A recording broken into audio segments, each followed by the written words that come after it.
Well, happy Cinco de Mayo, Facebook family. How are you? Today is Monday, May 5th, 2014.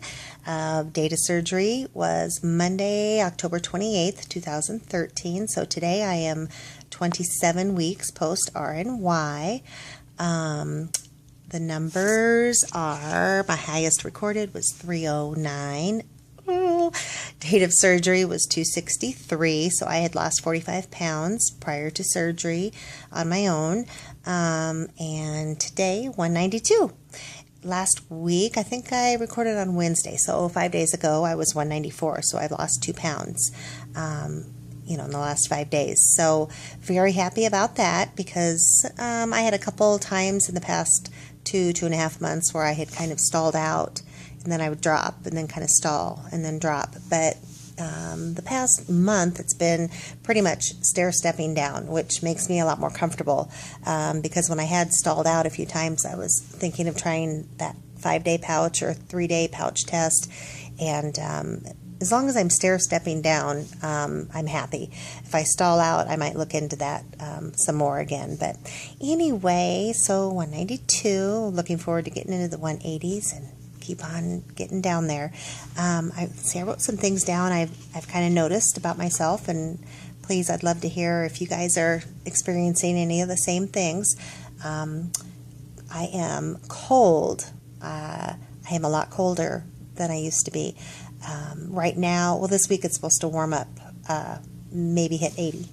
But it has been, for lucky, in the 60s, a lot of 50s, and then in the nights, 40s or upper 30s. So I have been flipping on that fireplace in the evening, putting on my fleece jacket, covering up with a blanket, and my family looks over at me. What are you doing? And why is the fireplace on? And I just I'm cold. I just got to warm it up in here. It's, I'm cold. And they just think I'm crazy. And so hopefully when it warms up in the 80s, I'll be much more comfortable. But what I'm hoping to find out too is that I tolerate the heat and humidity better because, the past several years, every summer, and it seemed to be getting worse, I felt like my face was sweating off before I could even get out the door. The humidity really bothered me and I would sweat so much. And so I'm hoping that has changed. I'm hoping weight loss has made it where I'm more tolerable of the heat and humidity, or I at least don't sweat so much. So interested to see if you guys are, colder a lot more than you were, and if you have been in extreme heat or, summer type heat, do you sweat less? So I'm hoping that happens. Okay. Another thing I've noticed is sleep. I am requiring a lot more sleep.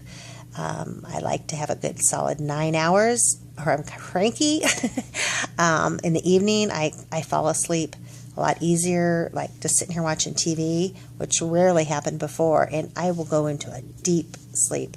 I did that last night. My husband said, he came over and he started messing with my nose for a couple minutes, and he said I didn't flinch, and finally I was like, I was in a deep sleep, but I don't know if it's, the strain on the body, the surgery and losing weight rapidly, or, a lot less daily calories.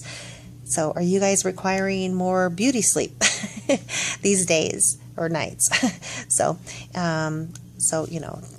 tolerating cold, or are you cold a lot more? Are you more tolerable of heat and humidity? And are you requiring more sleep? Just kind of wondering if anyone else is having those, issues as well. And, if you've followed me the whole way through, nausea, that's something I've kind of gotten accustomed to. I still take Zofran daily, still have nausea daily.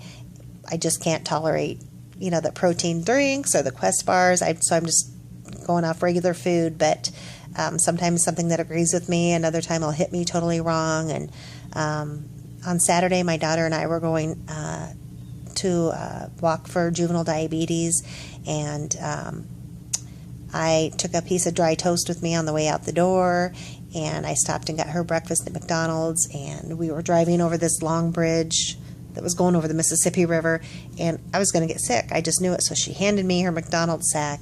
She helped me, she grabbed the wheel to help me, and then I just was sick, and I couldn't stop it from coming, and it just hits me just like that. Once I get over it, I feel much better. but I still have to take the Zofran to keep it under control. So I don't know, are any of you past 6 months out and still dealing with daily nausea and still on Zofran? So I've become more accustomed to it. I just kind of deal with it, but I sure would like to not have nausea every day. Okay. I think I mentioned this in one of my videos, but I brought the box because I don't know if you say it, Yasso, Y-A-S-S-O, and they're frozen yogurt bars, and they have 6 grams of protein and they're 80 calories. And the ones that are 80 calories are like the fruit that are strawberry, vanilla, or coconut. They do have some other ones that are, have a little bit more dessert flavor to it, or a little bit dipped in chocolate, that are 110 calories. But so far I've only tried the ones that are 80 calories and 6 grams. And I just like it. I get tired of just regular yogurt, and this frozen yogurt, it just seems more like an ice cream treat. So I've been really enjoying these and just kind of substitute it for yogurt once in a while to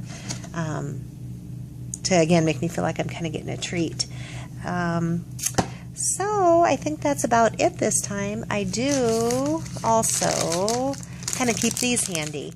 Sugar-free Lifesaver mints. So if I do have an urge, I have some here next to my chair and I have some in my purse. If I do have an urge, just to suck on something, I'll get a peppermint and it'll just ward off maybe a craving for something I shouldn't have. So I have those and like sugar-free lemon drops usually on hand.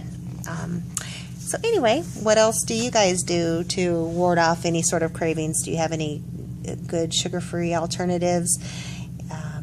All right, I think that's about it for tonight, and wondering if you're all going to have Mexican tonight. I plan to make some quesadillas, chicken quesadillas, and watch The Voice. It comes on in a half an hour. So I will say goodbye because I don't want to miss The Voice tonight, and I need to put dinner together real quick. So everyone have a great week, and if I don't post before next Sunday, happy Mother's Day to all the mothers out there. Well, this Mother's Day will be the first Mother's Day without my mom. She, as most of you who have followed me know, that my mom passed away 3 days before my scheduled RNY last October, and I had to go through with the surgery because my surgeon was booked out the rest of the year until 2014, so my family encouraged me to go ahead and have my surgery. So I lost my mom 3 days before my surgery, and we held off her funeral until